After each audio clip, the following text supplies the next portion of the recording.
Hello there, everybody. This is Gigatitan here, and here we go. You know, this is where it's at. Pokemon Rumble, Part 10 in English. And we are finally at A rank, and not that far off from finally being able to beat normal mode and moving on to advanced mode, which is much more challenging, but really it's not that bad. So you'll get through it fine. So my brother and I are playing this together as always. I am using Electabuzz, my brother's using Electrode, and so we're going through the Silent Forest, which isn't so silent because there's lots of Pokemon to fight here, and they, you know, teleport behind you, and there's lots of chaos going on. So we're both electric type Pokemon, and my brother is using, I think he's using Spark, and that's paralyzing the opponents, while I just use Quick Attack to quickly mow them down. And it's, I don't know, it was an unintended kind of cool strategy, but you can also get away with just mashing and, you know, just mauling the other Pokemon by just whacking them a bunch. But as always, moving up in the rank gives us, you know, we fight against higher level Pokemon, as well as Pokemon just that have, you know, higher evolutions and not earlier, sorry, excuse me, not level, but I mean power. Just they have higher power. And even though, you know, some of them aren't fully evolved, they're much stronger than the last stage, or the last rank, and so that makes them a little more difficult to kill. But even though we have Pokemon from the B rank, they're still managing to do fine because these were some of the top-notch guys we could get from that rank. And so it, you know, proves useful to be able to, we went back a few times to get some of the stronger guys, and you know, we did get rid of a lot of guys after the end of B rank. We just cut that because they were just not really useful anymore, and we really need the money to beef up some of our other Pokemon. And I would recommend doing that if you really are getting on, and you know, there's two, like you have Pokemon from like 2 ranks ago. I would, or 2 you know, grades actually, sorry, whatever they're called, you know, A, B, and you know, C, B, A, and then S. I would recommend to get rid of the Pokemon from the older ones, because you're going to encounter pretty much the same Pokemon as you move on later, and they'll just have higher power levels. So might as well just, you know, do another, just get a better one. But you also can get the evolutions for them if you have the lower stage Pokemons and Pokemon. They're singular, but you can get the higher ranking ones, and you can just get them at, you know, with more power. So we are on to the boss. It is Venusaur. So we're finally getting to the highest evolutions of the original Kanto starter Pokemon, which obviously made me and my brother happy because we are a fan of Kanto. And he really wanted to get a Charizard, and I really wanted to get a Blastoise. And so we're excited, and we're like, okay, let's go tackle this boss.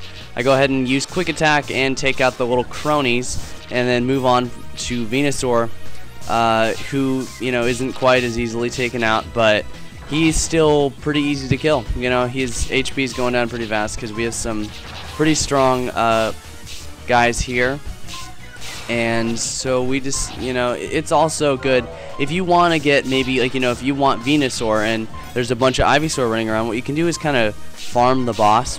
You know, me and my brother did this a lot when we wanted to get our favorites. Is, say, you know, you're here, you're going against Venusaur, you might as well just, you know, not defeat the boss and just attack the little guys to get all, you know, knock them over and collect a bunch of Pokemon, which you can then turn in later to get a Venusaur at one of the little recruitment stations. So that's a little tip if you really want to get the bosses and don't want to have to spend the money to recruit them after the level at the little recruitment station. You can just release 5 of them and then get a ticket for a free you know, Pokemon, whatever the highest evolution is. So, but if you do get like 5 Venusaurs, you'll get a Bulbasaur. So just warning you. Now we're on to the Rocky Cave. Going ahead and just do a little time warp there to save video time, and because this was over 11 minutes. You know, contrary to popular YouTube theory, you know, most people think that you can only go up to 10 minutes. You actually go to 10 minutes and 59 seconds. Just a tip out there in case you were worried about how long it was and you thought it was only 10-minute limit. Although most people know that by now, but just in case you didn't know, just letting you know. And I have switched over, or no, I didn't switch over. My brother switched over to Ivysaur, and yeah, so this level is also pretty easy because we have, you know, strong Pokemon, and these guys just can't really, you know, match. And considering we're not even on to the advanced mode yet, we're still on just normal. These guys are still pretty easy to defeat. And you can just skip past these. I mean, they're not really, some of these guys aren't really worth it. I mean, if you're just going to if you're going to get stronger Pokemon, you might as well just blow through these until you get to the advanced or EX rank, where you really want to get your favorites, because otherwise it's really not worth it. We spent a lot of time in the S rank of normal mode trying to get all our favorites, and then realizing as soon as we went over to advanced mode, they were pretty much obsolete. So I'd recommend not just wasting your time, you know, just trying to get all your favorites until you get to the higher modes, because all your Pokemon carry over, and there's no point to really, you know, train them up. I mean, not train, but, you know, go looking for the best, because you won't ever really get the best until you're at the higher ranks. So until then, just use who you can. Use the best that the game will just kind of provide you as you go through your adventure. So you might as well just do that and just hold off until later. It'll save you a lot of time, and you know, I mean, sure, it might be easier to beat some of the opponents with using the higher level Pokemon, but as long as you have a friend that plays this with you, you should be fine. I mean, if you're playing solo, I would tell you to probably go and look for the best to help you beat, especially the Battle Royals, which can prove pretty challenging later. I tried attempting them solo. I barely completed them solo. I had to, you know, and then when I had my brother helping me, it was a piece of cake. But when I had to do it on my own, it's quite difficult. So if you are playing this game on your own, I would recommend you actually to ignore everything I've just been telling you and look for the best, because you're going to need them to be able to get through some of the higher ranking Battle Royals. Even some of the lower ones are a little bit tough. So just some tips just in case you're having trouble with this game. I know from watching it looks really easy, but that's just because we have two people.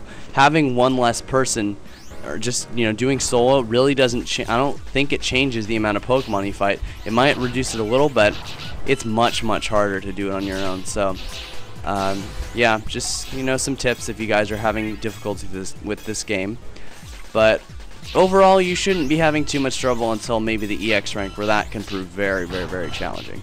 I tried doing some of those on my own, and, you know, barely got through them. But, you know, having a friend or two to play with you, it makes it all the more fun and all the more easier. So I would recommend that. So yeah, we are just plowing on through here. We're slowing down a little bit, trying to take out every enemy, because we need money. It may not seem like, because we have so much right now, but trust me, it depletes pretty quickly. You're going to need a lot. You're going to have a good supply of money. So defeating Pokemon and, you know, collecting them is a great way to do that, because you can just release them and get a lot of money from that, and that's how we get the bulk of our money. So that's what we're doing, just going around and fighting as many Pokemon as we can. You know, I'm just looking at the timer here. This is a ridiculously long narration. I haven't done this one quite this long in a while.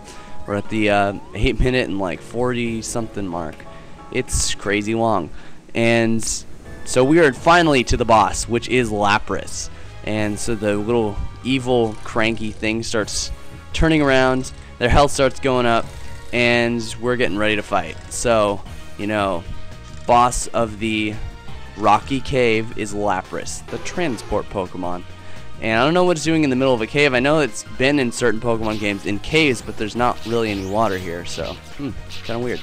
I don't know how it really manages to get around. I guess it can just kind of float. So we are doing massive damage to this Pokemon, and the boss is not very menacing. We pretty much depleted already half its health without very much effort. So yeah. My brother is switching, and I'm like, come on, Justin, help me out here, help me. And he's like, oh, okay, I'm gonna, I don't know, do something. So I just start pounding away. We start pounding with the boss, and we finally defeat him. And that was, once again, another easy boss fight. They spew money, and we get clear. So there's the giant springy thing. and we collect all of our loot, and also, you know, fighting bosses gives you a lot of money, but still releasing Pokemon that you recruit is all the better. So that pretty much wraps up this part. So thank you very much for watching. Comment, rate, and subscribe if you enjoyed this, and I'll see you guys in the next part. Thanks for watching. Bye, guys.